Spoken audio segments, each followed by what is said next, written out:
Vereador D'Ambrosio, evidentemente que votaria favorável. Tenho essa preocupação que o vereador Scalco externou e também o vereador Bressan, mas eu quero resgatar um pouco a história, né? Porque, assim, na época do prefeito Pepe, eu não sei onde é que tiraram esses números de que o governo que sucedeu o Pepe deixou uma dívida de 30 milhões, 40 milhões. Eu não sei onde é que estão esses números, porque existia uma dívida de 2,5 milhões e o governo Pepe não dava aporte para a Codeca. A Codeca tinha que se autossustentar. Evidentemente que de lá para cá as coisas mudaram. As coisas mudaram. Tem que dar um aporte, mas assim, a gente tem visto esses aportes desde 2005. Desde 2005. E eu entendo uma fala de que já vai chegar um momento que a Codeca vai ter que ter que dar um jeito de ser autossustentável.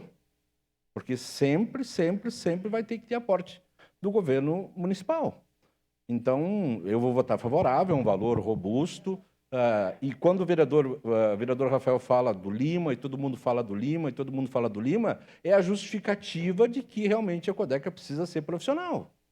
Porque nós não podemos falar só de um profissional, o vereador falou de todos, mas de qualquer maneira a gente tem falado sempre, que bom que o Lima ajuda, que bom que o Lima não sei o quê. Não, nós precisamos de mais Limas lá, nós precisamos de mais pessoas profissionais, nós precisamos de um atendimento melhor. O vereador Cadori falou tudo, a cidade está precisando de zeladoria, a Codeca não tem fôlego para isso. Hoje, a reclamação maior hoje da cidade é zeladoria, é a falta de capina, e eu sei que a presidente da Codeca, a Faguerassi, diretora, ela está fazendo o máximo que ela pode. Ela foi uma profissional que trabalhou também na Universidade de Caxias do Sul, saiu recentemente, assumiu a Codeca, está fazendo o máximo. Então, esse aporte, eu vou votar favorável, mas eu quero deixar esse registro de que nós não podemos a vida inteira, né, em algum momento, em algum governo, a Codeca vai ter que ser autossustentável. Obrigado, senhor presidente.